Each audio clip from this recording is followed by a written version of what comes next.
minutes gone past 9 o'clock. You must welcome to this edition of the Morning Star. We're glad to be back, like I said, and of course I am together with Maimuna Jaju, and then shortly maybe Awa will join us, and Bailo as well. Maimuna, good morning. How are you doing? tey dañ wéet tey wi dañ wéet trop tey man maa yow rek a fi nekk waaye Queen mu ne mu ngi ci kanam mu ngay ñëw Bailo moom lu mu la wax bu ko dóoree ca doom parce que fii la ma toon ne ma maa ngi toon table ku dem sax eewangut non Bailo su ma la waxee xale boobu fi ma toppee sax doo ko gëm fi ma joolaay toppee la ma xale boobu toppee ah maa toppa joolaay seeti joolaa laa bëgg moo tax waaw ma bëgg a seeti joolaa moo tax waaye otherwise yaa ngi fine how was it coming to work I hope it wasn't that difficult, it wasn't that hectic parce que ku nekk loolu la moo complain traffic yaa daf dee nekk problème to be honest waaye xam nga maa ngi ñaan te man su ma ñaanee rek su ma ñaan dafa dal parce que maa ngi ñaan yàlla may la moto yow nag da nga ne tànn loolu la neex loo am jël ah non te di nga am rafet nag maa la ko wax te li ma ñaan yàlla sax mooy nga am li ñu ooy hybrid cars laa bëgg nga xam ne so economical mun ngaa dem paak sax nekk sa moto bi taal sa AC di gala yaabe su ko defee gars yi TikTok su boobaa loo maa delloo jukkal nag man mi la ko ñaanal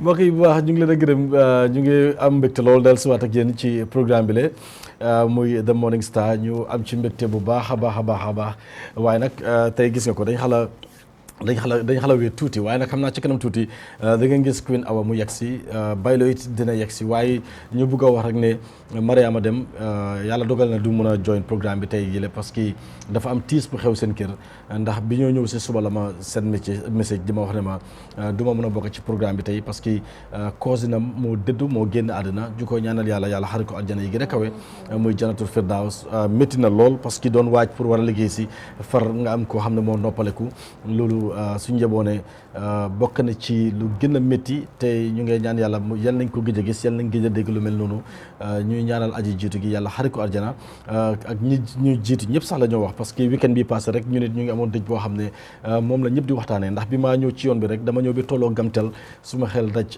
ndem si yàlla si muy Idrissa Diop muy Idi Diop fële ca Depakunda formerly of Gamtel ba tey ñu ngi ko jaale waa Diop Kunda parce que dëj boobu it dafa nekk dëj boo xam ne ba tey waa Depakunda mu ngi am fu mu leen tolloon ba tey ñu ngi ko toog di ko waxtaanee ndax jëf ju baax jëm defoon ak ñun ñu nekkee woon ak ñun ak li nga xam ne noonu la daan tàggatee ay ndaw ci Depakunda mu doon loo xam ne lu ñoo manqué la lu ñoo toog di ko nama la parce que yàlla baaxaloon na ko tey mu doonoon koo xam ne ñu bari dañ daan roy ci moom man mu doon suma waay suma koto suma lépp ñuy toog di waxtaan ma jàngee nag lu bari ci moom ñu ngi ko jaale beneen yoon waa Joppunda Mariama Damit ñu ngi leen a jaale bu baax parce que loolu dafa daw yaram ñu wax rek ne ñu ngi am beneen xibaar it ne Lalo Keba Dramé jabaram xam nga de maestro de Kora maestro Lalo Keba nga xam ne ku tëgg a Kora ku ne moom mooy sa baay mooy sa boss si li nga def de Kora maestro ñu ngi am information tam ne jabaram dafa génn àddina muy Kura Mbisaan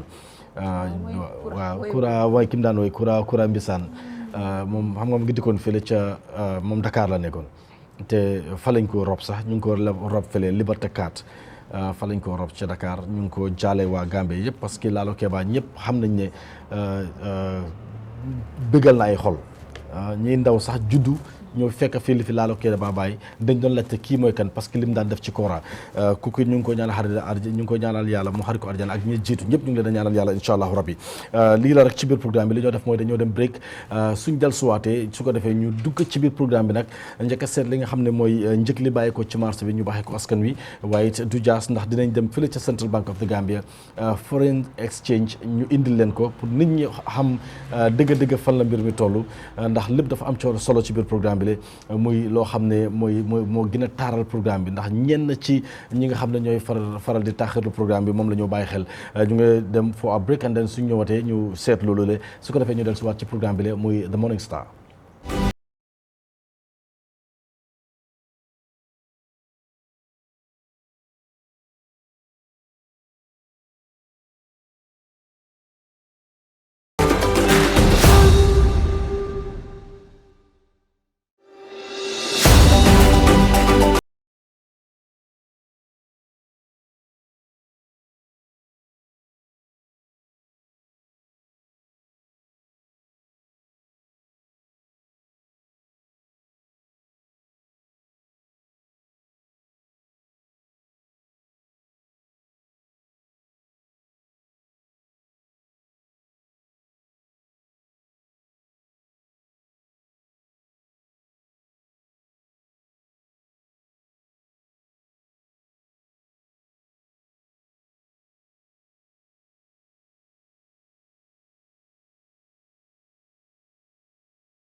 all right jërë ngeen jëf ñu dellusiwaat ak yéen ci programme bi la mooy The Morning Star ñu ngi waxoon léegi ne dañu wéet waaye fu mu nekk Baylo yegsi na kuy nit yegsi na li ñoo def rek mooy ñu dem straight ci marché bi seet li fa ne baaxee ko askan wi waaye ñu ngi wax askan wi ne ci kanam tuuti dañ am the School of Journalism from the University of the Gambia su ko defee ñu waxtaanee lu am solo ci biir programme bi la waaye dañ dem straight ñu seet li nga xam ne moo ne ci marché bi ñu waxee ko askan wi ndax ñu mën a sukkandiku ci njëg li nga xam ne moom la ñu nemmeeku ne moom la bagage yi di jar lu ci mel ni American Back Price nga xam ne mu ngi toll ci $2,300 saaku sadab toll ci $3,400 waaye ñu gis ne saaku li ñoom moom mu ngi toll ci $900 ak $700 $900 bi nag mooy bi nga xam ne mooy bàyyi ko bitim réew bi ñoo béy ci biir réew mi mu ngi toll ci $700 20 litre gallon bu diwlin mu toll ci $2,150 ba ci $2,200 10 litre bi mu ngi toll ci $1,300 ci li ñu jot a bàyyi xel 5 litre bi toll ci $650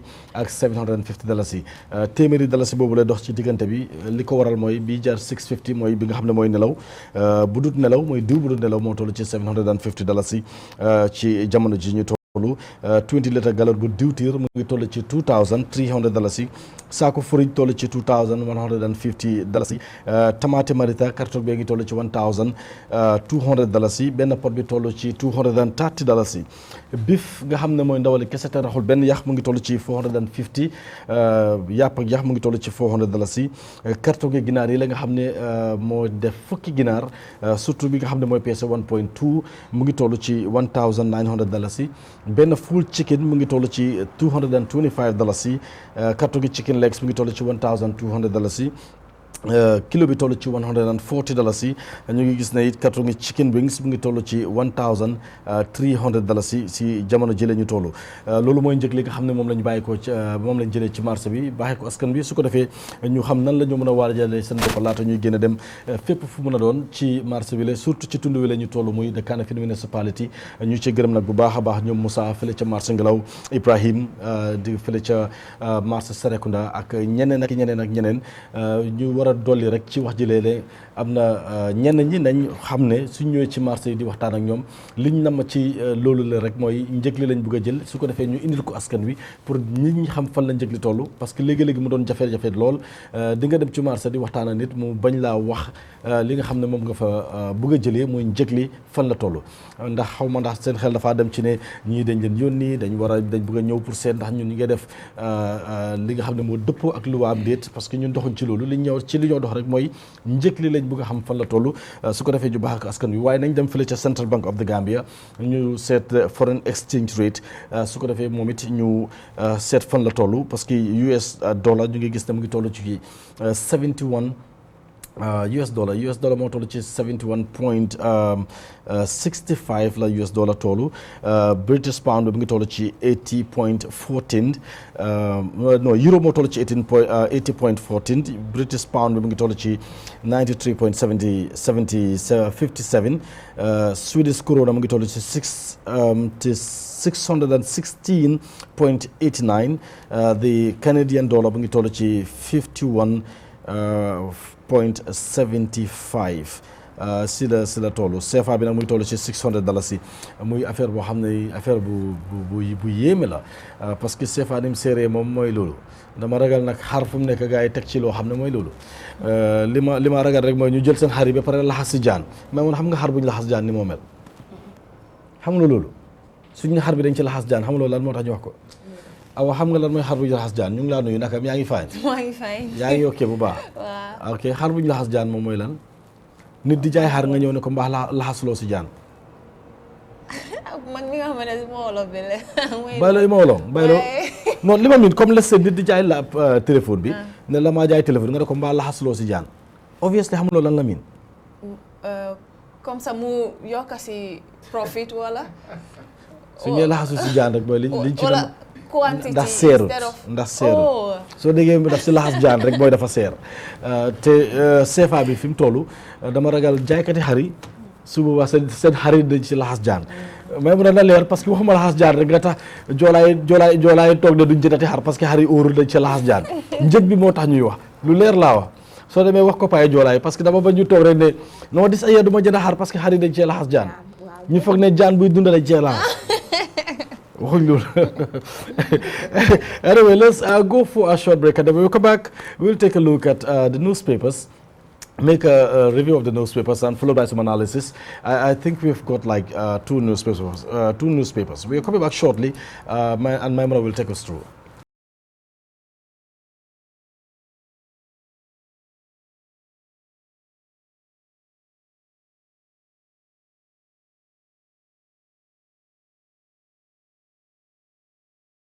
All right, welcome back. If you're just joining us, it's the Morning Star. Maimuna, and a star in the building.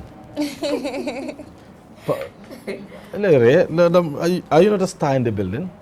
Are you not part of the galaxy? Galaxy of stars, of course you are. I am. Okay, tey ñaari kayit la ñu am. Yes, ñaari lan kayit la lan moo tax ñu war a am ñaar Maimuna? dama dem jëli newspaper bu nekk benn Voice Excel. So ñaari papers ñoo fa available, which is the Standard newspaper and a foreign newspaper respectively. So going into the Standard newspaper, we have on the front page it says government breaks silence on Jammeh's assets sale delays, promises to disclose full details in due course. We have government asked full disclosure of Jammeh's assets. We have NAM says Barrow needs to address nation over the fate of Jammeh's assets. We have appeal court maintains death sentence for a man who killed victim with stick. We have man found dead in Tanje. We have breeders say high exchange rates could impact price of rice. We have AL port trained workers on firefighting.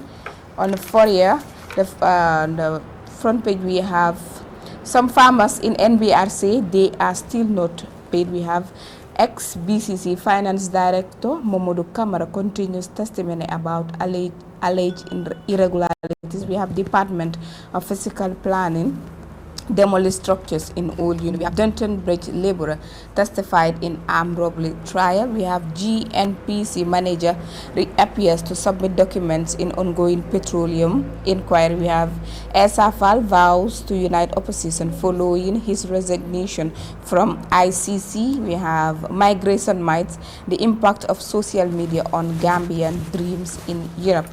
Behind on the back page of the Fourier, we have local fishers land vessel tracking to protect marine resources. We have African civil society demands reparative justice across the continent. We have police investigating suspected murder in Tanje. So going into the details of the Standard newspaper, which says government breaks silence on Jammeh's asset sales delays, promises to disclose full details in due course by Lamid Cham of the Standard newspaper. Following intense pressure from the public outrage by revolution of suspicious dealing in the sale of seized properties of former President Jammeh published by the Republic, government yesterday issued a statement in reaction. It reads in full: the government of the Gambia has taken the note of the article published by the Republic 1st May 2025 titled "The Assets of Gambia's Former Dictator Go for a Song." The government wishes to clarify that the disposal of assets followed a two-stage structured and legally grounded process. The first stage consisted of the disposal of a portion of the assets under the supervision of the Janneh Commission, which was a presidential commission of inquiry constituted under the Constitution of the Gambia. Acting on the power vested on it, the commission made recommendations for the future and the disposal of assets found to have been unlawfully acquired and issued a publicly available report to that effect. These assets include cattle, ships and tractors. The second stage consisted of a ministerial task force constituted to oversee and guide the implementation of the asset recovery and disposal process following the acceptance of the recommendations of the Janneh Commission. The task force comprises the Minister of Justice, Local Government and Lands, and Tourism and Culture and Agriculture. A supporting technical team of permanent secretaries and officials from the relevant ministry reviewed the assets and made recommendations for approval by the ministerial task force. The sales of assets was assets was conducted through a competitive bidding process following valuation exercise and a public advertisement. A receiver, Alpha Capital Advisory, was retained to manage this process, and regular reports were submitted to the government. At all times, the government acted with the confines of the law in the public interest. The process followed were transparent and aimed at maximizing value from the recovered assets. All the assets sold so far have been subjected to an audit by the National Audit Office, whose report will be submitted to the National Assembly. The government remained committed to full accountability and transparency. Accordingly, a comprehensive report detailing the sale of all certified assets, including procedures followed, beneficiaries, sales price, and proceeds realized, will be made available to the public in due course. The government reaffirmed its commitment to upholding the rule of law to ensure that the resources of the Gambian people are managed responsibly. Okay. luñ bëgg a wax foofu noonu. maanaam daal affaire si soo ko xoolee maanaam ñoom dañ ko def si yoonam, maanaam affaire si dañ ko audit loolu lañ bëgg a wax. xam nga démb tam buñ génnee li nga xam ne government bi génnee seen statement bi ak nit ñi rek ñi yaa ngee coow ba léegi. because it seems like people are not satisfied with how things. Even with this du tax nit ñi change seen view. Regarding revelations ak yooyu noonu because yenn yi ci xam nga am na ñu bëri dafa am jàngat bi ñu ci def ñii dañ ko xoolee nii ñii xoolee ko nii la ak bu mu ci munti doon. lu xew rek xew na waaw li xew rek xew na. especially because am na fenn fi nga doon maa ngi gis mu ngi wax ne the sales of assets were conducted through a competitive bidding process following valuation exercises and public advertisements. Yes, but imaginal comme démb maa ngi toog di waxtaan nit mu ngi maa woon ne ma he's a colleague du ma mention name am or whatever but mu ngi maa wax ne ma am na yenn ci assets yi nga xam ne dañ ko nangu woon ci bu jaame la. Imaginal, let's say for example I'm just giving out figures here ñu jël benn moto tey ci yow moto boo xam ne xëy na jaame la ko mayoon for example ñu jël ko moto boo xam ne woot na like $450,000 or $300,000 ñu nangu ko ci yow ba pare bi ñu koo jaay ñu jaay ko like $75,000 or $80,000 make benn sense. waaye ñuy war a def loolu léegi ku mel ni man nga xam ne suma xel dafa ñëw trop ci mbir yu mel noonu xam nga ne xalaa ko xelaatee mooy moto bi mu génnee because dañ ko doon pàccoo ñoomi neen dañ ko doon pàccoo so moto bi mu génnee li maa xelaat mooy ndax du nit sax kenn ci ñoom xelam dafa nekk ci moto bi mu jël wàññi price bi to that onasaana lu war a jar $300,000 nga ne ok non lii dañ ko jaayee $75,000 ba pare yow nga jaar ci bunti gannaaw bi jëndaat ko pour sa boppa parce que doo ko mënuloo ko jël di ko jaayaat sa boppa $300 or $300,000 so it na yow doo ko fay bot damaa ñëw jox may mun a jënd ko because of man maa ko moom so waxuñ ne loolu moo xew bot sales si ni mu demee ak li waroon a jar nangam ñu far jaayee ko li nga xam ne moo gën a néew so seen xeli doomi aadama fan la moo dem ak lan moo tax yenn yi ci feeñ yëpp ñoom feeñaluñ ko ba nit dem di investiguer di sulli lu mel noonu di ko feeñal understand lan moo tax ever since ñu ngi leen a toppada ni leen populist ñi nga xam ne ñoom ñoo ko jënda kenn mënu cee wax dara xam nga suñ ko yàggoo daal lii yëpp du leen si doon fekka exactly so that's the point so lii xew na so those people involved they would dance to their own tune waaw nu mu yàgga because xam nga alali ñi la te people ñi dañ si ñu ngi overla follow li nga xamante ne moo nekk case bi because ever since article bi bu mu génnee soo xoolee di réaction bàyyi ko from social media ak Gambien si nga xam ne ñu ngi bàyyi seen xel bu baax si lii doon na loo xam ne daal dafa doon loo xam ne lu ñor ñi la so I believe ne ñoom tamit dinañ def seen képp te lay kàttan pour mun a gis ne the people involved ñoom tamit ñu mun a gis ne loo bi tamit mu seet lu moo def ok Baylo. Yeah, good morning, Lipsy. Good morning, everybody watching. This is the Morning Star coming to live from Star Television. We are here at the OIC Road or along the Battle Harden Highway. Well, of course, over the weekend it was short tense in the country. Seeing, of course, a report from the Republic, revealing the assets of former President Yahya Jammeh. I think this has definitely shaken the nation, as Lamin Jammeh rightly mentioned yesterday in the standard front page on the headline. Literally, this is so unfortunate. This is so unfortunate, and of course, who was not expecting this? Government will break silence. So I think this is late. Yeah, exactly. This is definitely very late because the current Justice Minister Dawda Jallow once said they will not reveal the names until they go to the National Assembly. So on the whole, when the Janneh Commission was going on, these people were also having their own Janneh Commission, selling. What do you mean their own Janneh Commission? They were doing their own dubious things. Own dubious things, that means. When the Janneh Commission was on, it wasn't finished at the time. This Bartambedu and his people were doing their own thing on the Buddha. So this is what is has surfaced now. That is the Republic saying, these people were. Are you saying even before the recommendations were made, some properties were sold? Yes, it's what has surfaced right now. So this morning, seeing this government breaking silence, I know this is where they will come, but this is very late. This should have been done since. Because Dawda was asked, who are the buyers? He said no, they will not reveal any name. So now that the Republic came publicly publishing the names and so many other things, so this morning we saw government breaking silence. So this is definitely not telling well as far as the Gambia is concerned, because we wanted for change, but of course. So they waited until the fire got to the mountain, and they wanted to make some clarifications. Exactly That's what you're trying to say. Exactly. All right, we're taking more time, and you have something to say regarding that? I think we all have the same voice in Yeah. here. Exactly, because Maimuna, nañ jàll ci leneen. Yes, because so looking at it seems like the issue of this Jammeh assets is dominating the entire newspapers. So we have NAM says Barrow needs to address nation over fate of Jammeh's asset by Omar Ba. Almame Jiba, the National Assembly member for Funi Kansala, has called on President Adam Barrow to, as a matter of urgency, address the nation on the controversial sale of former President Yahya Jammeh's asset.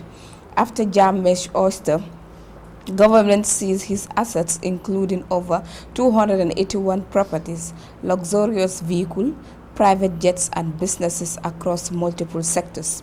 The Janneh Commission, mandated to investigate Jammeh's financial dealing, found overwhelming evidence of corruption, theft and abuse of office, with Jammeh and his associates allegedly snooping off hundreds of millions of dollars from the state coffers. However, the process of recovering and selling the assets has itself been marred by allegations of corruption involving government officials tasked with managing the distribution and sales of the assets. Reports indicate that some assets have been sold at unvaluable prices, casting suspicion about transparency and accountability in the process. Investigative outlet The Republic over the weekend published the third of its serialization of the sale of Jammeh's assets. The article, authored by Mustafa Keidabo, highlighted alleged questionable decisions, conflict of interest, and non-transparent methods of the sales of lands, vehicles, and other items seized by the state on the recommendations of the Jammeh Commission of Inquiry. Okay. Reacting to the article in an audio shared with the Standard, Honorable Jiba, who continues to be a vocal critic of the government handling of assets, said President Barrow should tell Gambians what happened to them. The president should also tell us what his government intends to do with those found wanting, to ensure the wealth they corruptly acquired is returned to the state, just like those properties were seized from Jammeh. Okay. What is wrong under Jammeh cannot be right under Barrow. He added they sold Jammeh's properties to their family, their friends, family members, and loved ones at giveaway prices. Yeah, we let's just leave it at that.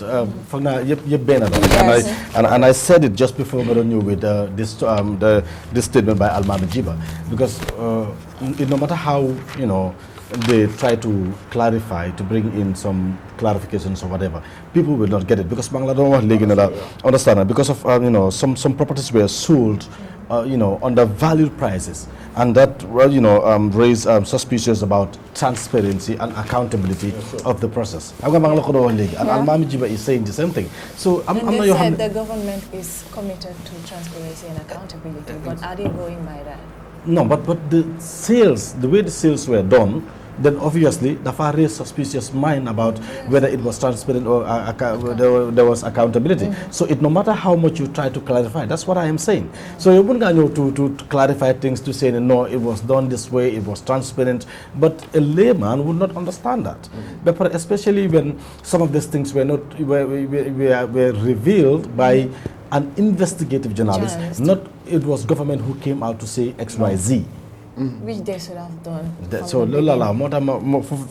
but anyway, I think it's a hot cake. This topic of discussion is a hot cake in this country right now, both in the country and in the diaspora. People are talking because to them they feel it's not right, and then society process come on, it tells a lot. Yeah, we'll be having a guest later, but can we just take a little another story because this is all the same thing.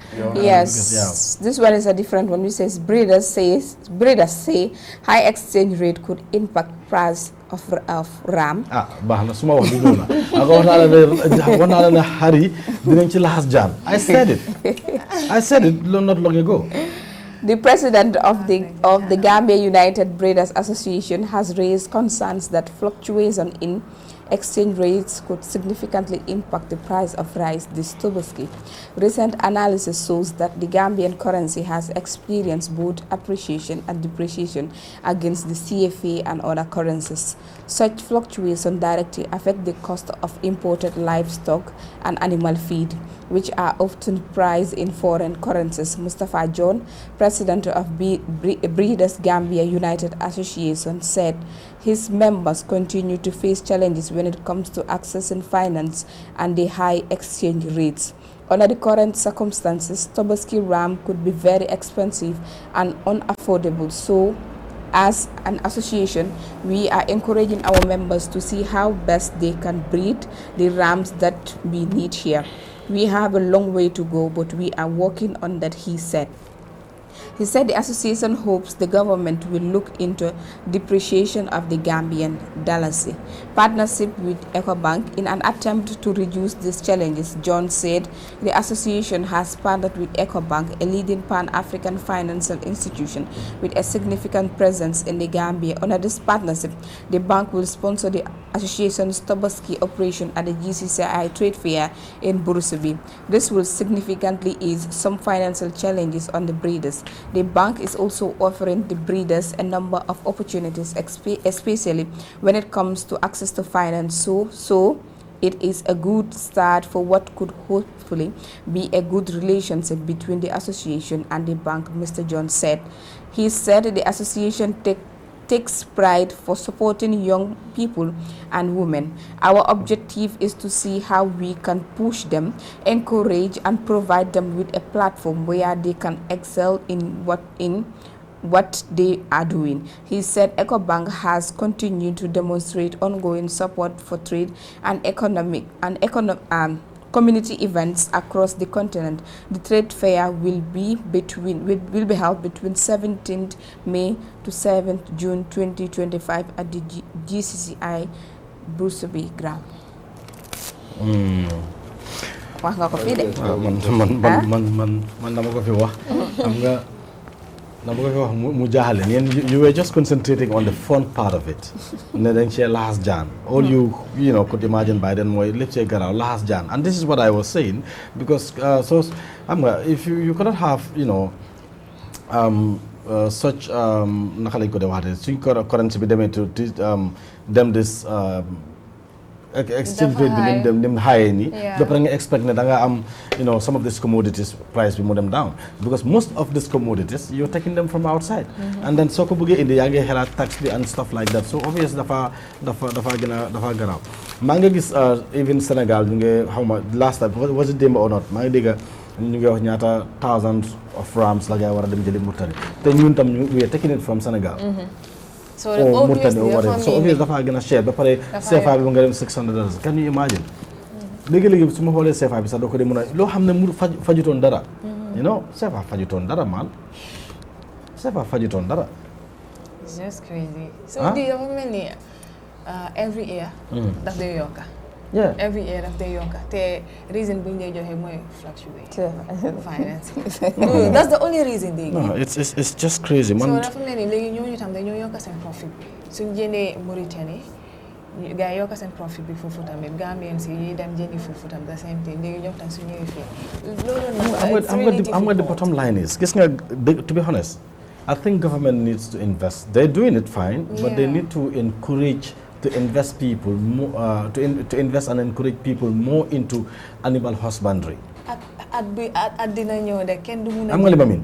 Kenn du mun a jënd. Animal husbandry. Ak you know this agriculture whatever horticulture no ko mën a people need to do that because dina am time boo xam ne dafa gën a difficult. dafa gën boy come imagine ngay jënd xar mu la cost ay $25,000. léegi soo paree te xar boobu noonu dafa war a ànd ak leer. waaw moo liñ koy léegi yow soo jëndee xar xaalis bi nga am yëpp nga jëndee ko xar léegi. ndaw lifin bi nag ay saako maalo ak diwlin yi. waaw légumes yooyu ak yooyu noonu naka nga koo mënee. te balaa xar di ñëw ak légumes sax boobu julli génnoon na de. exactly. te baax na. ak yu bëri.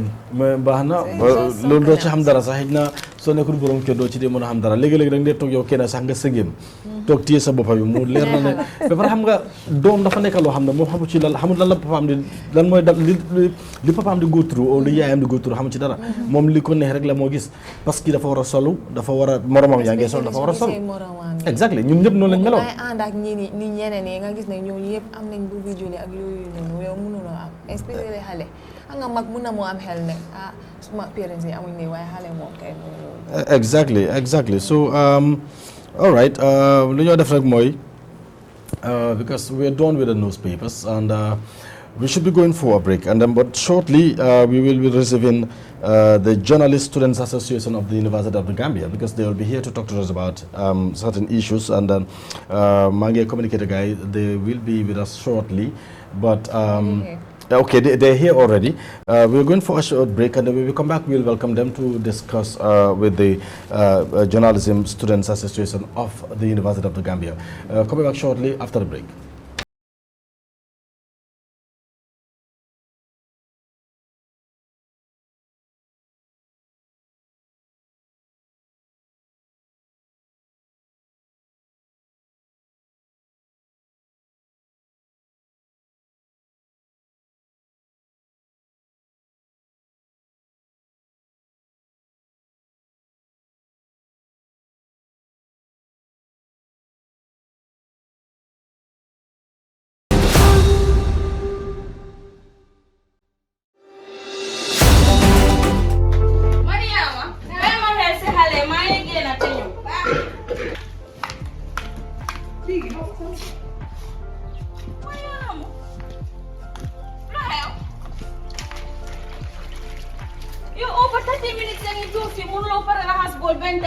saabu bu baax daal aw ma ko. waaye yow tamit déedéet saabu bii la ñëpp di use. saabu bon. déedéet bul wax loolu. bul wax loolu yow over 30 minutes la. waaw tuuma dégg lan la ni.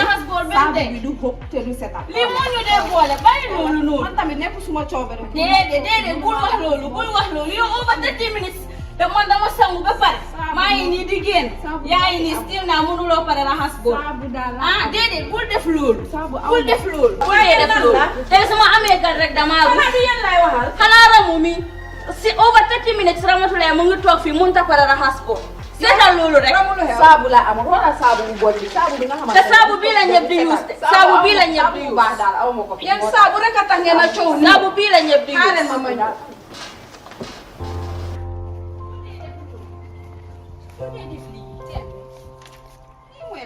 lii mooy raxas bem set. raxas bem set. waaw waaw te lii la jéegi yëpp di use si réew mi te lu si gën a neex mun naa raxas bool mun naa fóot te it mun naa raxas kapet indi lii ma xool raxas bem set lii fan la am si réew mi. am na fépp si réew mi te am na different flavors am na lemon strawberry ak orange. am nañ wholesale am nañ retail ku si bëgg a xam lu leer nga fekk ñu suñ maakan bu mag bi si Farato Bojangkunda wala nga call ñu si nomba yi 33 79982 wala 7981843. Dega tur buy na borom ak raxas dem set daal set na wecc.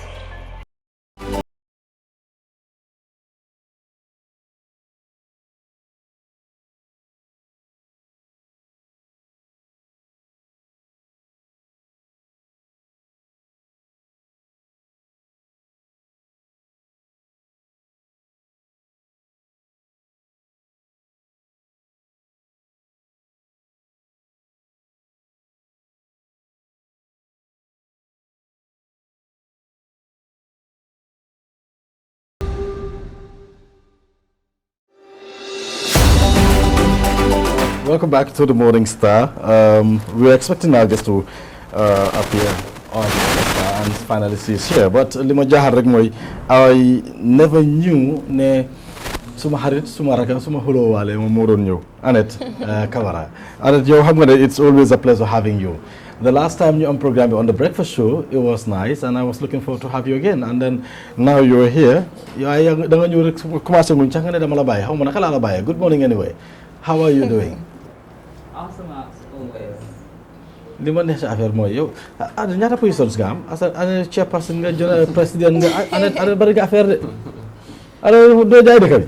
This is a forced position. Wow.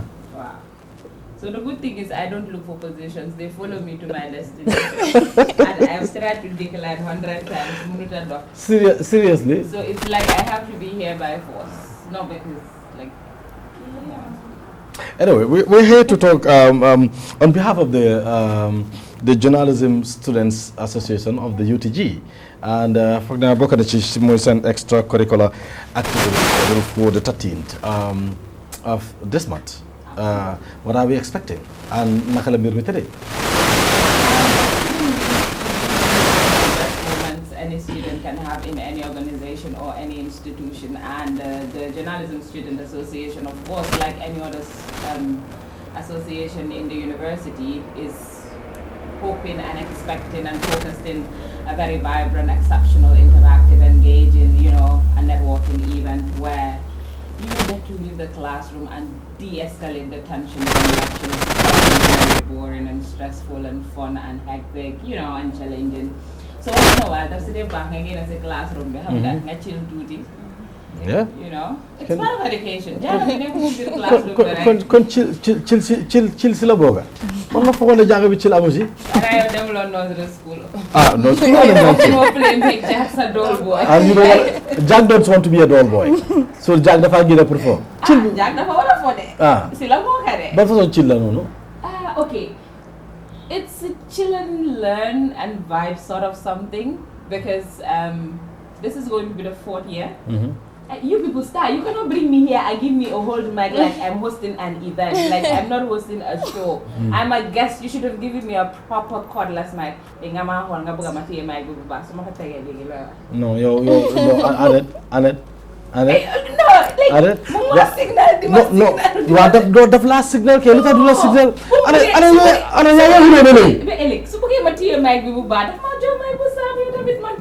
No, man maa leen ne buñ la ko jox parce que dama la xaloon a mere man ne jox leen ko ba dama bëgg mu sonna tuuti. I hope you're hearing this. Ladies, so my fight there back and I came to start here and I'm fighting with your stuff. I'm not fighting, they're looking for my trouble.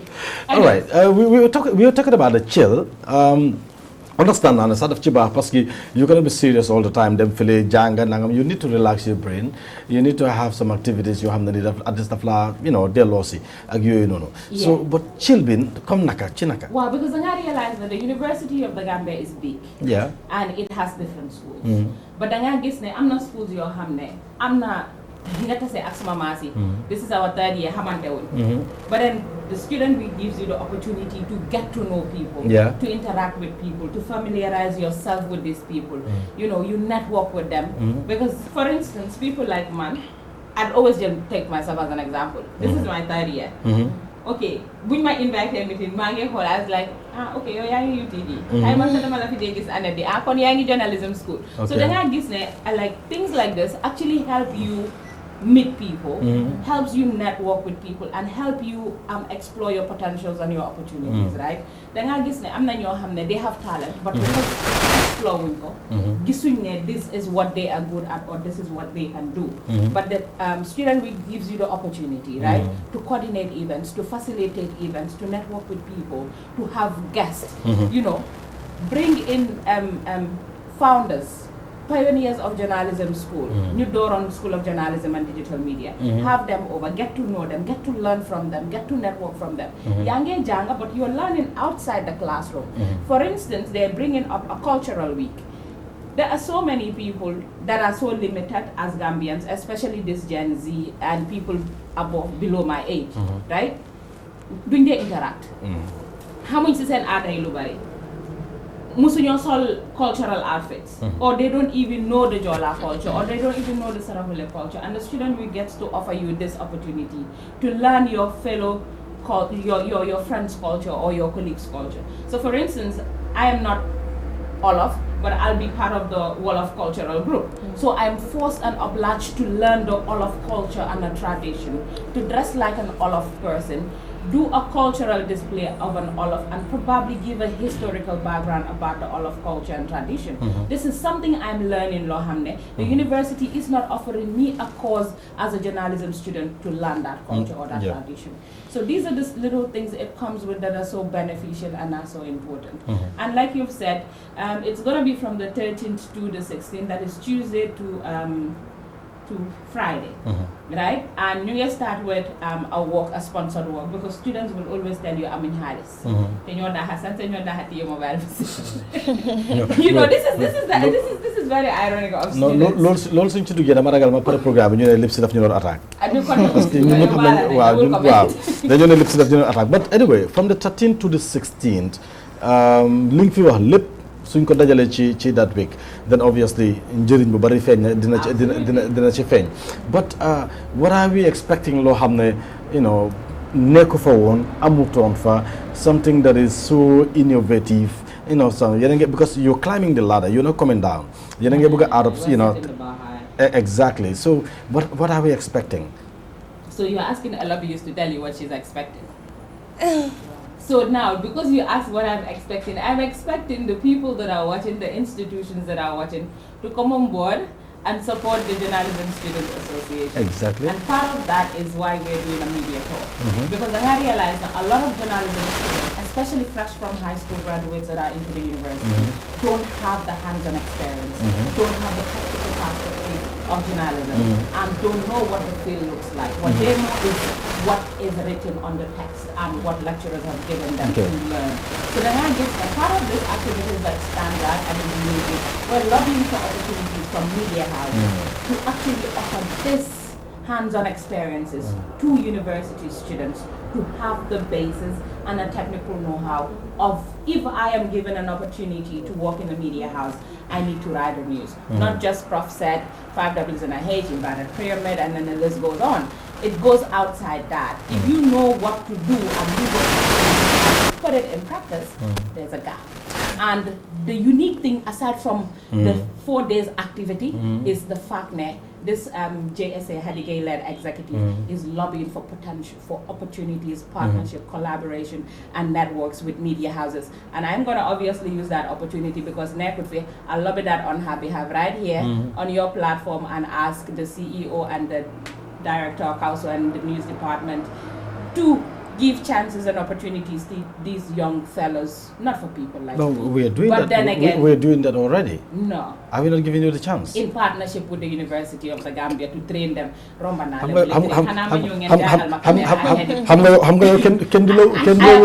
11 years on radio. I'm sure, yeah. I'm not BMJ. Anyway, I'm sure they've got questions as well. But important regarding culture and the like. Are you inviting people outside the university to be able to teach you, to show you some of these things? Okay, so first up, yesterday we had a courtesy call with the National Center for Arts and Culture, NCAC, and I'd say a special thank you to the Executive Director, Mr. Hassan Sise, Exactly. But then I'll understand the Sise Center. You know, we actually reached out to him, sent a letter to his office. He invited us over there for a dialogue and promised to support the JSA week by ensuring that they will provide at least 2 cultural activities for us, and then we provide our new judges, so good. that it's going to be very competitive, and it's just going to be Exactly. a start. Yep. And of course, we would equally say we have reached out to the Gambia Tourism Board and yet to get response, and hoping to have response, because it's usually very difficult when you don't have contacts and you don't know where to follow up, and the follow-up contacts don't respond to your calls.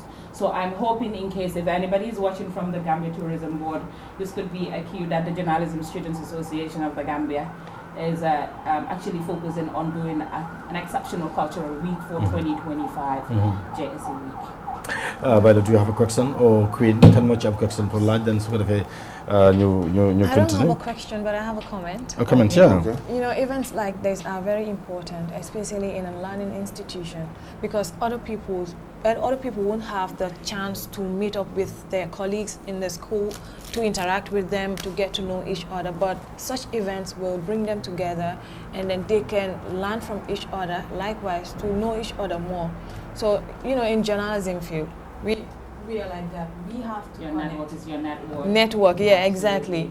So when you want to study journalism, or you are in a learning institution, you are not used to each other, it will become a challenge to you. You may need someone, but then you cannot approach the person simply because you are not. And you're So reluctant. such events is very important. I agree. I'm an example of not knowing people I've been with in the same school for 3 years. So at least this event have given me the opportunity to network. But then I forgot to mention that it's not just about the JSA work and the work with the police band and the lobbying for sponsors from Westfield to University of the Gambia, because it's going to be a sponsored work. But then just to make sure that students participate, we're bringing the police band on board to actually entice, you know, and bring in some sort of entertainment for the students, and of course the management that is actually in support. I must say that the university's management, School of Journalism, Dean has actually supported and given his blessings and his guide that we even met him that was yesterday.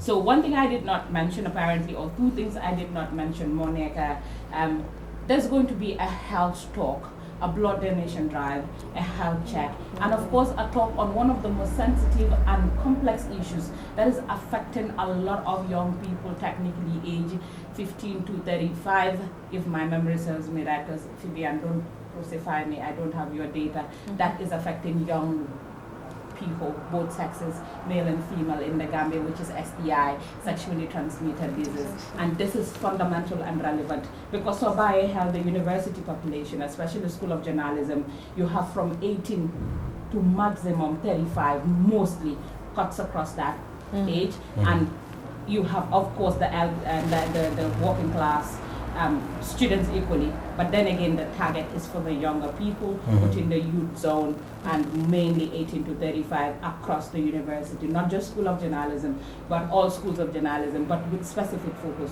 School of Journalism actually has 90% of its students under that age radar. So this is why it's fundamental that we're having that, and it is equally a partnership, and then we're partnering with the lady that does the sexual and comprehensive health education and another institution to actually ensure that this happens, you know. And part of these activities, just for networking and partnership outside the classroom, tension de-escalation.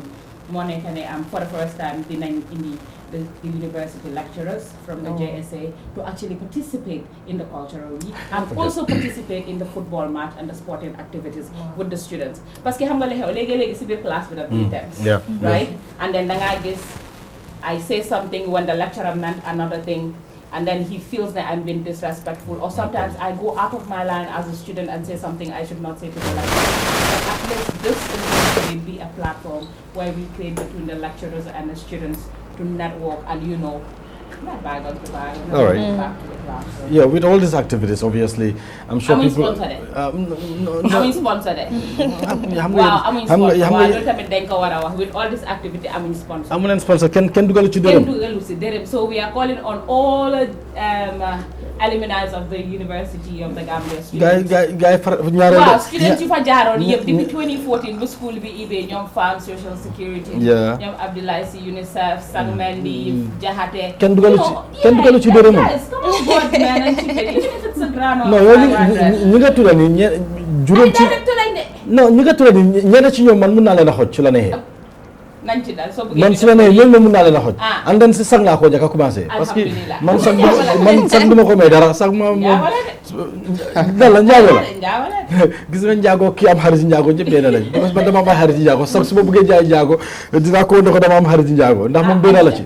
léegi challenge naa la yow getal ñu sang su ebo tu la di hetri grand sa buga day jaxate moom daf ma di rus jaxate su ma ñëw ne ko jaxate mu ne ma no bro I had you now a program manager for UNESCO. That's what I had as well, so congratulations anyway. With all these activities ak yooyu noonu I'm sure people are anticipated ñu bëgg a xam fan la because gis naa dégg naa nga blood drive and other things as well benn bu ci nekk fan la moo amee pour su ko defee nit ñi all the activities are going to be in the University of the Gambia. Okay. March past we were going to start from Iceman to according to the flag, Iceman to the University of the Gambia with police band. And mind you, to those of you that are watching, suñ la rombee ak suñ baana bi rek xamal ne ñu ngi ut lii naka lañ ko di donation. da ngeen am kuti donation. Non fuñ jaar ñu maaj tamit ñu rek police band. da ngeen am maajal nag def ni gars yi di def téye seen baag wala mbuus kenn def ci kanam ñu ci ko defee gars yi di comme continuement ni ñu ko dee defee. waaw loolu lañ bëgg a def nii xam nga rek Doss University, and then we have a grand opening ceremony with the University of the Gambia lecturers and invited guests, and of course the students to talk about the theme for the activity. That is day one. Then day two, ñu am comme lu ma la wax donation ñu doon daal di Founders Day bi, and this Founders Day is for all the students that have to the University of the Gambia School of Journalism. Day three we have the cultural day and entertainment, and of course day 4, which is going to be on Friday, I'm doing workout session, which is going to be a sporting day where we intend to play football and cards, Lido and all that. So I mean a female team, how many play football? Imagine, magis anen musol.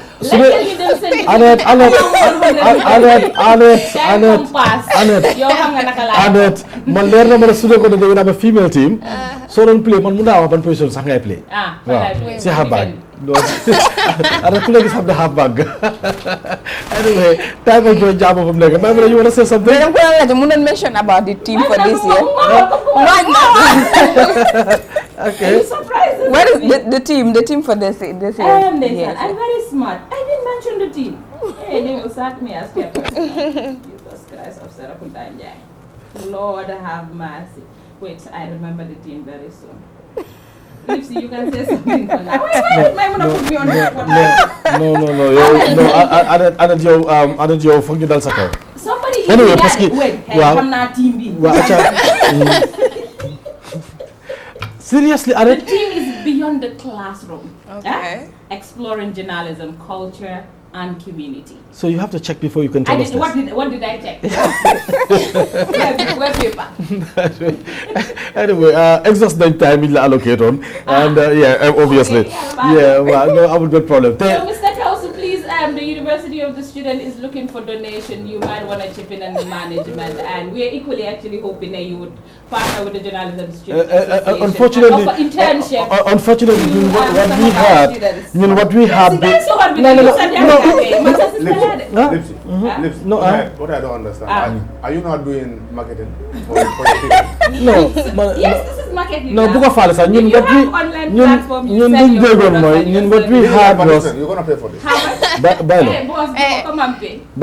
Anyway, what we had was you want people to support, right? And this is one of ñu ngi support. We've called you in and then anyway why no far dinañ ko waxtaanee after anyway ñu ngi tàggatoo. So before you tàggatoo, how much are you going to donate? I've been your sister for the past 15-20 years. Off the mic. That would be off the mic. But why are you supporting this man? This is Kevin Walker. Don't mind this guy from Kenebaring. Xam nga Kenebaring bu ko faale. Kenebaring bu ko faale. Non li ma dankal association bi. Su ma ko defee in public duñ ma may ma am jaama dama wàcca may mu ne mii moo ñëw dama jëlal ma afra. kii ñëw na ma gën a Maymuna am naa right ci Maymuna man président am la I can give her instructions and I can wallahi Maymuna bi nga xamoon démb ak bu tey bi ute na xale bi léegi dafa téppeteku xam nga li ñuy wax téppeteku xale bi dafa téppeteku léegi dina ma sonal bu ñu war a jàndaale ngir yàlla yow ñu ngi laa gërëm bu baax Annette thank you so much for coming. Thank you so much. We're looking we wish you have a very successful week. And I hope you guys will come and cover our events. I hope so.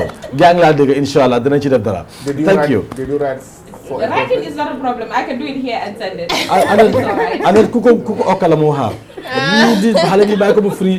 soo ko Writing is not a problem. bu ko waxee fi writing soo ko doon write fii la moo tax bi na fi full book. Fii la laay toog ma bind ko su ma paree ma send la. Annette jërëjëf sa jaarama wàcc na. Thank you so very much.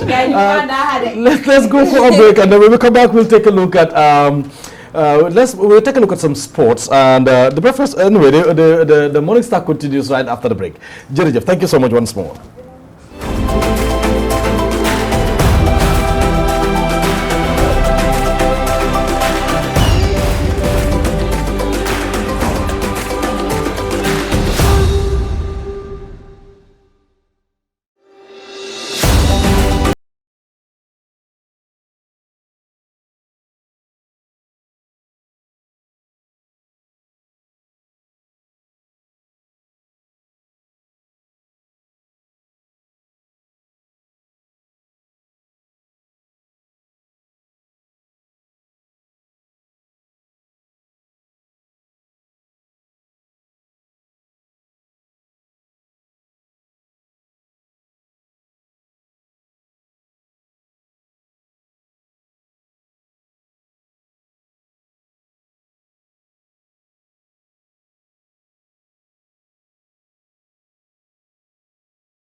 Welcome back to the Morning Star. Instead, we will have what's trending on social media because the man answer that you sports because by long video or correct the can have a but anyway, Queen, we are going to take a look at stories that are trending on social media. Because I'm not young, I'm not yima for the fact you especially ma bay la nga doxal daal. Okay. You said parce que am na wéra boo xam ne bëgguma nga bay ko gannaaw. Waaw jërë ngeen jëf the thanks of viewers who are always following the Morning Star and tey nag 4 story laa leen amaloon si what's trending on social media tey dama ko starté si Ghana so Ghanaian President Mahama issued ultimatum on declared asset by May 7th, 2025 led to automatic dismissal. President John Mahama has issued a stern directive to all government appointees mandating them to declare their assets by the close of business on Wednesday, May 7, 2025 or face automatic dismissal. The announcement during a national address on Sunday underscores the administration's commitment to transparency and accountability. So in a quote, any appointee who by close of day Wednesday, 7th May 2025, still fails to declare their assets is automatically dismissed, President Mahama declared, emphasizing zero tolerance for non-compliance. The directive is a bold move to curb corruption and restore public trust in governance. The President's office has confirmed that the Assets Declaration Office will work around the clock to facilitate compliance. Appointees are urged to submit their declaration promptly to avoid sanctions. So li dafa mel ni luñ doon discuss fii nii rek affaire yi asset yi jaame ak yooyu noonu waaye lii moom mu ngi nii def na wax na ne gars dañoo dismiss ñi nga xamante ne ñoo involve ak wala sanction ak no you fail to declare their assets. Waaw. By Wednesday I think. Wednesday 7th May 2025. Yeah. So li dafa mel ni corruption nekku si benn dëkk rek. mu ngi si dëkk yi yëpp de. non àdduna si yëpp kay. xaw ma àdduna bi in the world nga noppale ko corruption moom mooy loolu. So you said ñu ne government is committed to accountability and So there should be rules, and these rules should be followed. Because waruloo bàyyi nit ki même su fekkee mu ngi liggéey sa nga bàyyi lu ko neexee wala muy def lu ko neex. So lii daal just why this is important is because if you declare your assets xam nañ obviously lan nga am ak lan nga amut. So in no time mënuloo jékki-jékki rek nga am 3 months. Munta possible. It's just crazy. Understand? After being xamee yow lan nga declare this is what I have, because man suma declaration yëpp is just one iPhone, one laptop and this coat that I wear ak specs ak yooyu noonu. So ma toog fii rek ëllëg rek ma ñëw ma commencé di dawal benn Mercedes di la na fan laa ko jëlee. nga start liggéey 1 month te wala 2 months rek. suma salaire mënut a jënd iPhone 15. iPhone 3 sax xaw ma 2 mënu koo jënd. So that is the reason why lii mu important. That is why all the time ñu dee nifin pour government officials ñu declare seen assets. So asset declaration is important if you wanted to fight corruption. So moo tax man I like this when I saw it. That this is exactly what needs to be done to be able to fight corruption. Because suñ declare rek obviously da nga leen a cage because duñ mën a def lu leen ne. Yeah, that's important. léegi ñu dem si beneen story bi mooy multimillionaire bu ñëw si dëkk bi nii. So it is welcoming ñuy gis ñeneen yi ñuy jóge si yeneen dëkk bi di ñëw fii nii with the aim to help our youth. wala pour advance dëkk bi nii daal. léegi gis nañ ne Watson Gambia bi nañ ne a multimillionaire entrepreneur Yada was recently spotted at the beach horse riding, but his aim is to invest in the country and has already started initial groundwork towards potential projects. So I am eager to know, what are these projects? Are they in favor of the country or for his selfish interest? But Sunake Munge invest in this country. I want to believe that any investor who comes to our country to invest, the Silimo invest obviously the capital of Chekis Baba, because Sunake in the interest of the country, obviously they are not going to accept you to invest in that country. Yeah. And I hate the government bo hamna ni ene wud ni jami jam moy accept yena investments yo hamna ni government di ci gis dara nit ñi di ci liggéey or whatever. It's just like, for example, coming to the Gambia nga indi wala sen wa kër yépp nga ubbi sa compagnie ba pare nga ne ñoom rek ñoo fa liggéey. Ben Gambian du fa liggéey. Nepotism or favoritism ak yoyu non. But is he a TikToker? Man ki xawma ko dat moj de. No, man sa xawma ko waaye Friday buñ doon ñibi spot nañ ko fii nii along the Stinkon, yeah. Te gis nañ ñu àndoon ak ay bodyguards ak. Yeah, with a convoy. Léegi ñu dañ doon ñibbi ñu ne fii moom lan moo fi xew. si la ñu wax ne kii de ñu ne millionnaire waaye dafa ñëw si dëkk bii nii pour invest si dëkk bii nii. So I was like, okay, it's a great initiative because we have a lot of millionaires around the world, but then moom at least xelam bi ñëw na si dëkk bii pour invest. We can't wait to see. Baax na indi ay kopparam rek. Okay, and what else? ñu dem si beneen bi mooy Lady Gaga breaks a record with 2.5 million at Copacabana Beach concert. Wow. Lady Gaga léegi bàyyi na woy sax. No, Gaga is still at her moo peak. fa ne léegi Gaga daanu na sax. No, Gaga ngi garaaw bi léegi. Wow. So the Alcamba Times ñu ngi bind ne the American music star Lady Gaga made history on Saturday, drawing an unprecedented 2.5 million fans to her electrifying performance to Copacabana Beach in Brazil. This set the record for the highest attended concert by a female artist ever. Wow, that's really great. Yeah, and that breaks the record of Madonna, because Madonna set on that record at 1.6 million. And now really Gaga is 2.5 million. 2.5 million. I'm going to tell people about this, for you understand the how big the crowd was. Dafa mel ni nga organize event, the whole of the Gambia population of Gambia event because Gambia is 2.5 to 7 or whatever. So dafa mel ni the whole of Gambia ñu gëna ñëw ci programme bi. Our population. Anga su fekkee yeneen dëkk yi la mun a ñëwaan. She is not from our country. We are not attending her concert. But then from America to Brazil, you perform a concert and you pull out this crowd. It is really something big. No, mun nga ko amin because so setting the population of Brazil. Brazil is one of the 5 most populated countries in the world. Yeah. Maimuna, do you listen to Lady Gaga song? Ban wayam nga xam? moo tax maa ngi ne pat. nga xam na Lady Gaga. Nga baylo moo dee xam lyrics bu nekk. waaye bayla xamul Lady Gaga. bayla man leer na ma su mi gisee li mu war a record ëllëg. bayla xam na. te lu ma gën a jaaxal ndekete yoo baylo xamewut kan may Mia Guissé. baylo always mu ngi Mia Guissé. xam nga ko koy.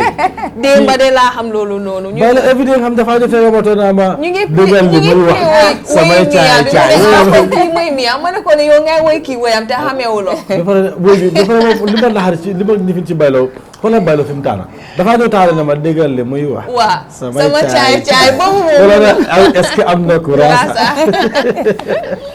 last story bu ma am si what's trending on social media mooy our 2 stars. These 2 stars are from the Gambia over here. And they are well known in the music industry because of their golden voice. Magaraka nak. Mooy Barham ak Mariam. ñu ngi waajal Barham ak Mariam Thiam. ñu ngi waajal seen yearly classic concert mooy bi nga xamante ne dafa happen on the 10th of this month at Penchamii Hall. ñoom daal ñu ne seen code bi ñu ne 2 voices, a symphony of soul will echo through the night. Barham and Mariam, a tapestry of Gambian music, culture and talent, will weave an spellbinding experience. Prepare to move, to be inspired, to be united. Feel the rhythm, feel the passion, feel the heartbeat of Gambia. Let the music wash over you, bringing peace and harmony to your soul. That's beautiful. Wow. So we can't wait to witness this day because ñoom ñaar yëpp ndaanaan leen suñ fi woyee moom kay nga yëg dara ci sa xol bi. Mariatu loo xam nga Maymuna loo dee yëg sooy déglu Barham man moom Barham su ma déggee baataam bi rek ma bég. Likewise Mariam. ñëpp a dee bég suñ déggee seen voice. non yàlla may na gaay. man tuuti laa ko daaxee woy. lan Star Barham.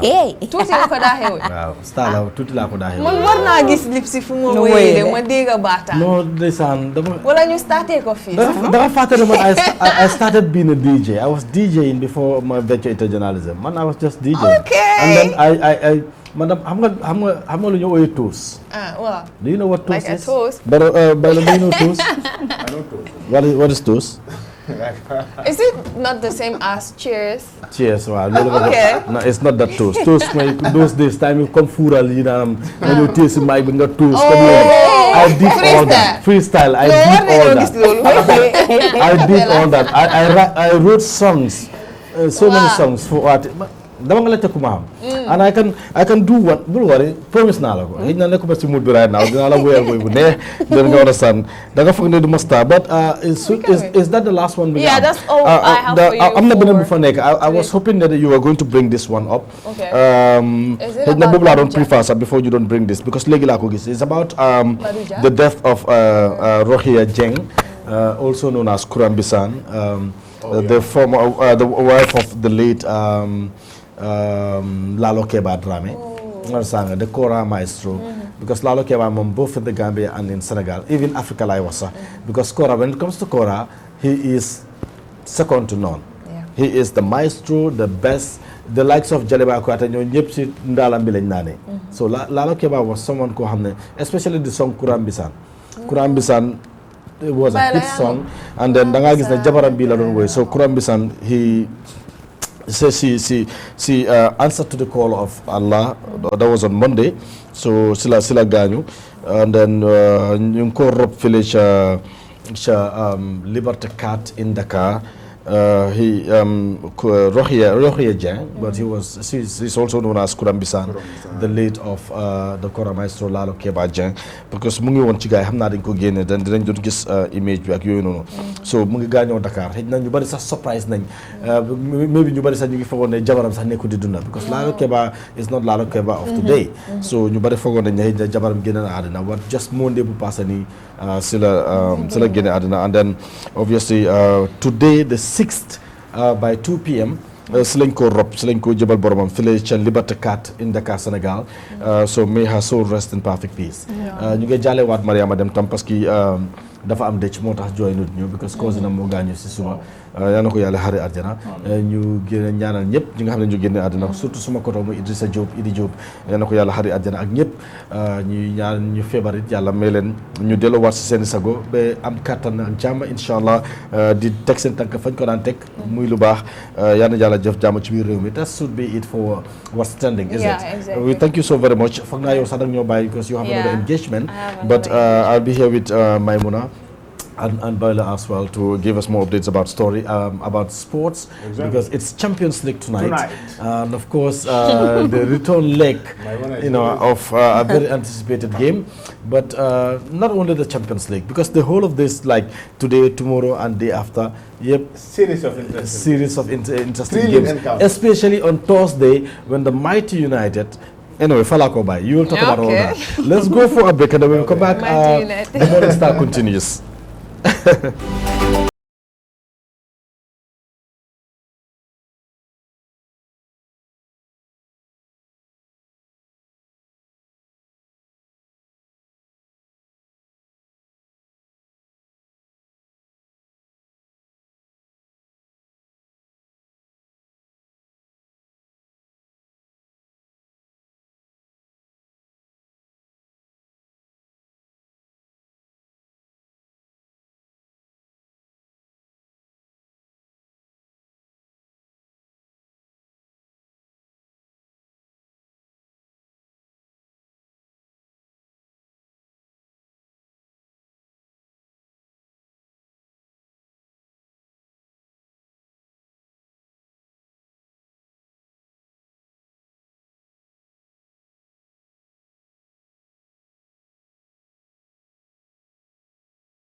All right, welcome back.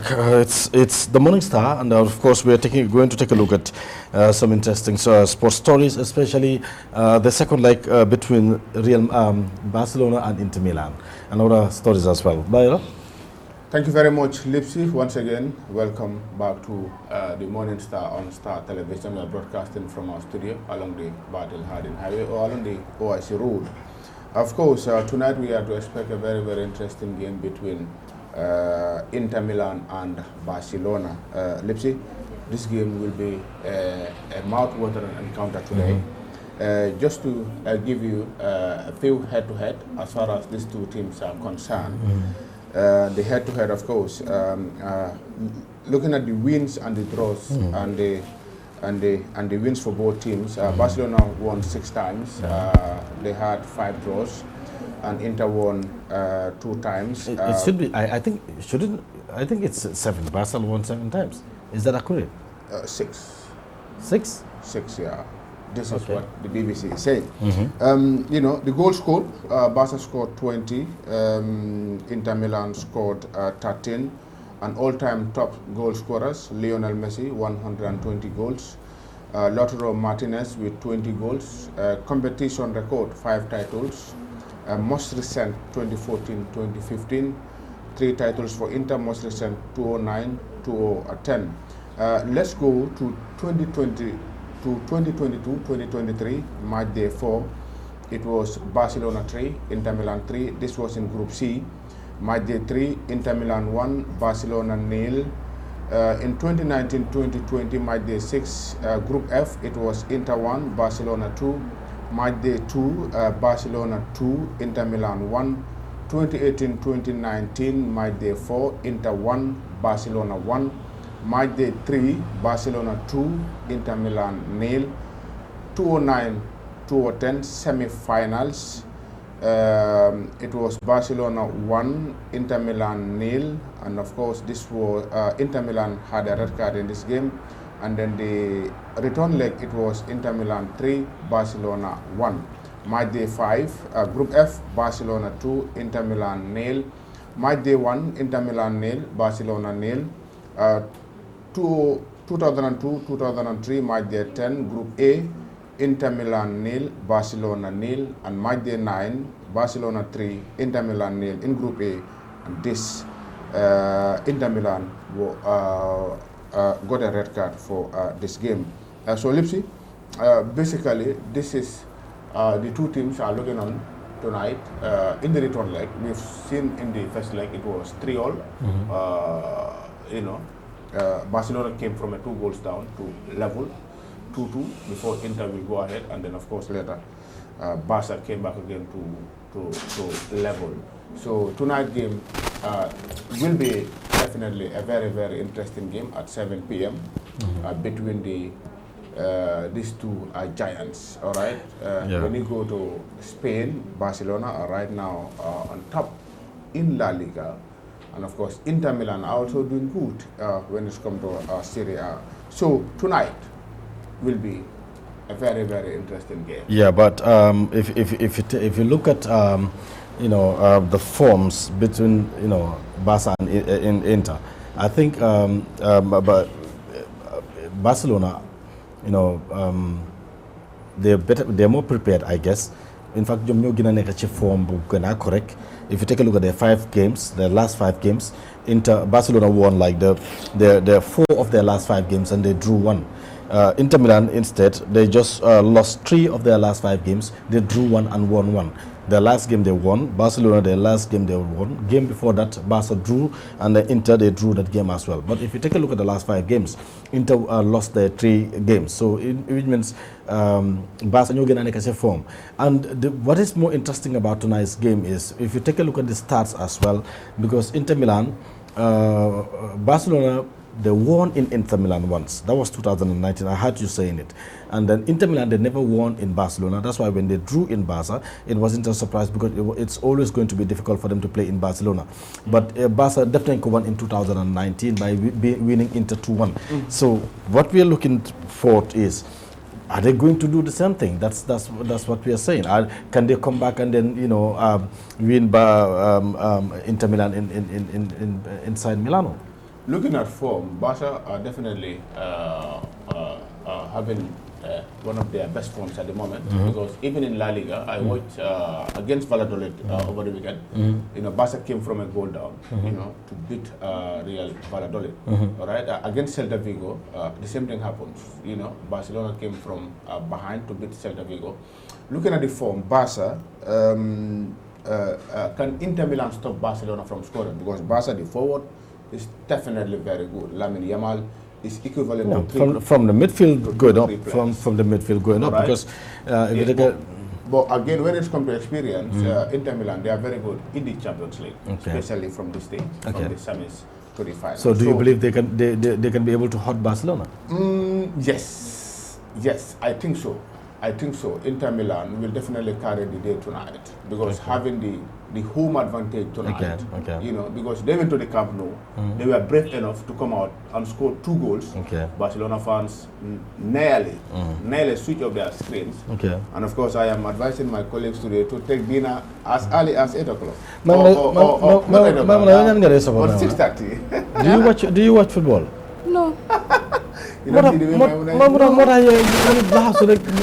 watch football. You say that? Be like Hadi Jabi, please. Hadi, one hour ten. Hadi mo na pasawar si. Mulega. Na Hadi Jabi is about Barcelona. Hadi Jabi supports Barcelona. Okay. Omar Kungara, Mbaye Kamara, Awilo Toure. They also bought Barcelona, and this year here. So that's you have sports.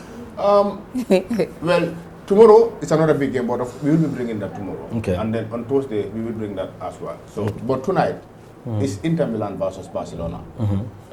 A very, very crucial game. All right, thank you so much. Let's just talk about this because I have this topic because we've got like few minutes. I'm in time enough. Balanyo tagato.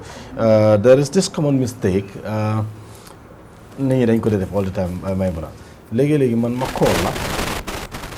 call la nga ñëw téléphone bi rek xëy na jëluloo ko nga ñëw call ma back o ma ñëw gis la nga ne ma gis naa sa miss call. How am I understanding the moment? Yeah. Do you know what I am saying? Come again? Let's say I called you. Maybe, you placed your phone here and then you went out. Then coming back, you saw some missed calls.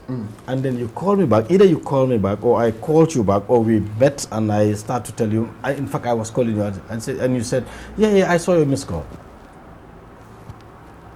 Is that correct? I should have returned the call. No, I'm not saying whether you should have returned the call. I am saying to say I saw your missed calls. Gis naa sa missed call. Is that correct? That is not correct. That is not correct. It's not correct. Loolu la ñëpp dee wax. That is Because not the missed call I am not the one who missed the call. You are the one who missed the call. Because yow dama la call sa phone bi ring na ba sona nga ne ma ne xëy lépp si baalal ma yaa ngi ma call maa ngi woon si waañ bi gis naa sa missed call.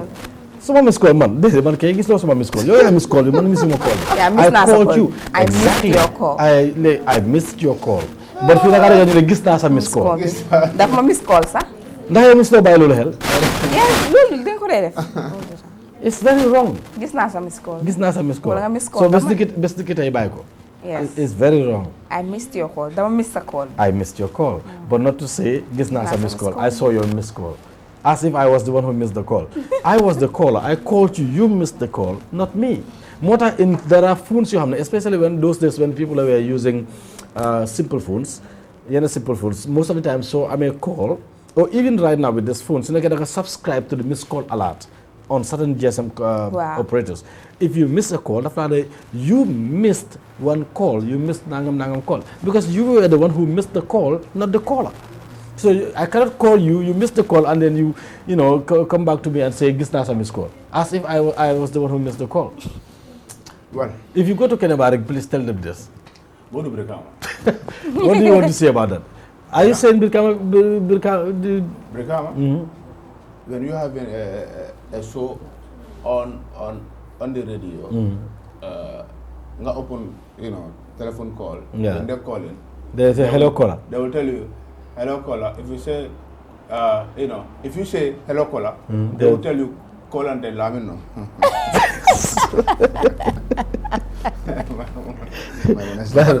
Bailo.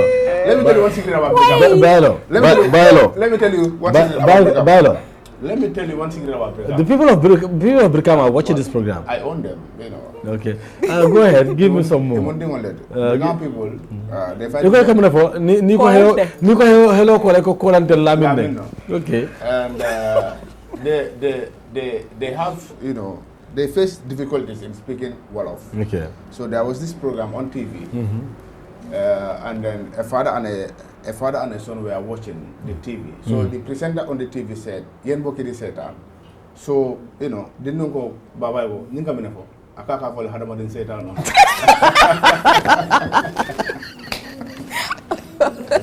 It all happened in Brikama. Started about Tonto.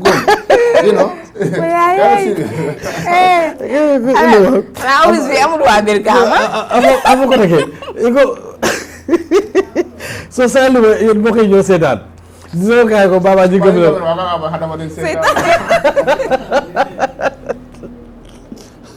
Wayay ana wa bir ga nga nekkuñ fi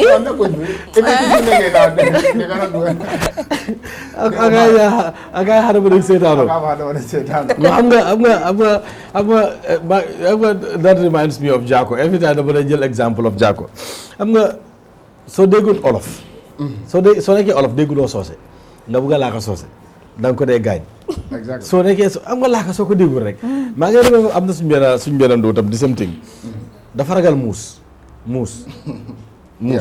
dafa ragal muus parce que muus bi dafa jur ay doom so am na li mu waroon a jël ñu ne ko mën a affaire saa ngi fële dama nga jël ko mu ne déedéet foofu dafa am muus bu doom daf ko translate directly jàng ko ba dingo mu ne foofu dafa am muus bu doom mu ne foofu dafa am muus bu doom xam nga because daf ko translate directly direct translation Jaako jël Jaako kill me later su la neexee Jaako moo jël kubo bu laka rek sebet ko am nga sooy génne xooli ci kubo beeg yooyu after da nga ko war a sebet am ku ñëw rek ne ko booy bii kay xaaral man dimbale la parce que xelam daf ci nekk mu ne ko ok yow sax jëlal lii nga génnee xooxi xam nga soose li ñëw rek couleur bu nisi soo couleur moom mu ngi ko jël direct translation mu ne ko booy yow jëlal ko jën bi nga génnee xooxi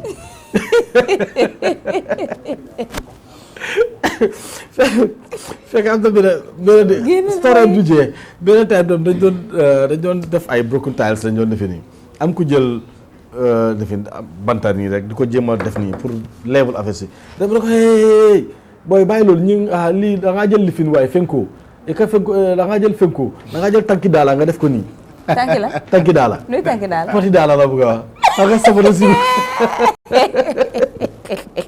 kooku mu jógee ku waafa la nga def ko nga translation bi sabara si ko mu ne ko da ngaa jël tànki daala nga def ko nii dama ko bëgg a wax fi mu ne ko da ngaa jël tànki daala anyway fu mu nekk tey xam naa dañoo close early anyway it's 30 minutes to 11 o'clock and of course Mariatu wala sax yow ñu bàyyi dafa am loo bëgg a wax balaa ñoo dem déedéet kañ yaa ngi boobali de lu xew xanaa tey kaa foot amut jaare indiwul kaa foot ok indiwul kaa foot tey baax na dégg nañ la waaye soo loolu ngay tàggatoo waaw jaari su fekkee yaa maa dégg tey indiwuloo kaa foot de yow tàggatool nga naan jaari kaa foot de dam ko mu dégg ma jaari mbaa yaa maa dégg xale bi jaari suba nga indi poti kaa foot bi te du man kenn maa ko fi mu caat de and then tomorrow is like is it Arsenal Paris Saint-Germain? Yes, tomorrow.